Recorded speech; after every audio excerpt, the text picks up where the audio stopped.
Bonjour, bonjour à tous. On dit généralement que ce qui ne nous tue pas nous rend plus forts. Eh bien oui, je pense que j'ai encore pu vérifier ce fameux dicton dans toute sa splendeur. Dans la vie, on choisit des métiers que nous aimons, qui parfois nous exposent à des risques, qui exposent nos vies et celles de nos familles. Mais bon, c'est un choix. Nous assumons. Oui, moi je travaille en milieu hospitalier, comme beaucoup le savent. Peut-être ne le savaient pas. Qui par mon message peut-être vont le savoir. Je suis appelée à côtoyer au quotidien des patients, à prendre en charge des patients et à leur apporter ce qu'il faut pour qu'au sortir de nos établissements hospitaliers, qu'ils rentrent chez eux en santé. Et c'est comme ça que, dans ce cadre-là, peut-être je ne sais pas, j'ai dû peut-être croiser le chemin, ou alors de M. Coronavirus, qui est entré dans ma vie un de ces matins, je ne sais lequel. Bref,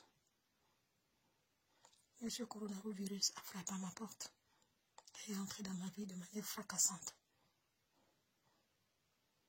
Je vous dis simplement fracassante, je pense que le mot est encore vraiment petit au regard de ce par quoi je suis passée. Aujourd'hui, j'arrive à parler. C'est pas encore la grande forme, mais je pense que le plus dur est derrière moi. Parce que quand je regarde ce par quoi je suis passée, ça a été très très laborieux, très très dur. Mais qu'est-ce qu'il faut faire? Il faut se battre, il faut avancer. Parce que quand vous regardez vos enfants, vous vous dites, ils vont faire comment?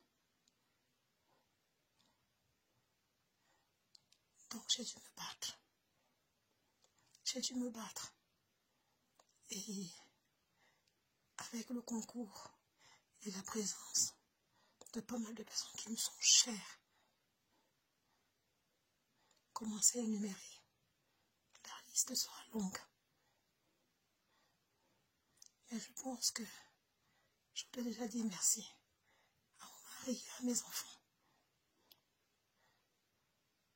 à mes frères et leurs épouses, à mon cœur des cœurs qui se reconnaîtra. Hélène, Rebecca, Madame Bess, Solange Bézigué. Voilà une autre, la Gazelle, qui est également en milieu hospitalier comme moi, du côté de Mulhouse, qui fait face à cette maladie, qui la pauvre après des journées harassantes, c'est de trouver une minute pour venir à mon chevet et prendre des nouvelles, savoir si je suis toujours là. Eh bien oui, je suis là. Je dis merci à mes oncles, à mes tatas, à mes soeurs, à gauche, à droite, tous ceux qui ont été là, sont montés au front avec moi. Tous les jours, j'entendais de loin, comment ils disaient, une donne ne dort pas, une donne n'est pas dans le lit. Et cette phrase-là, je l'ai fait travailler dans ma tête, en me disant, on t'a dit une donne ne dort pas, alors bats-toi. Oui, mes frères et sœurs, amis et connaissances, le coronavirus est là. Ne négligez aucun détail. Moi qui vous parle, je l'ai eu. J'essaie de me remettre tout doucement de toute cette période difficile. Ne faites pas trop attention à tout ce que les gens peuvent raconter sur les réseaux sociaux. Qu'on dise que les noirs ne peuvent pas les blacks ne peuvent pas l'attraper. C'est des histoires. Je suis une blague, je l'ai eue. J'ai eu la chance de pouvoir aujourd'hui vous parler. Beaucoup n'ont pas eu cette chance. Oui. Beaucoup n'ont peut-être pas remarqué que mon bonjour quotidien n'était pas là. Beaucoup n'ont peut-être pas fait attention. C'est pas grave. L'essentiel est que je vous passe le message. Faites attention. Respectez les consignes d'hygiène. Si on a du confinement, faites-le. Respectez les consignes d'hygiène. Restez chez vous. Parce que nous, qui voyons ces malades, ces patients au quotidien, et une comme moi, qui je suis passée de patient, comment on va dire ça, de soignante à patiente, je peux vous dire que j'ai vu les deux étapes et je sais de quoi je parle. Respectez les règles et les consignes qu'on donne. Je voudrais m'adresser à mes frères et sœurs du côté de l'Afrique. Ne pensez pas que ça n'arrive qu'aux autres, que c'est pour la diaspora ou pour l'Europe. Ça ne viendra pas chez nous. Non, c'est faux.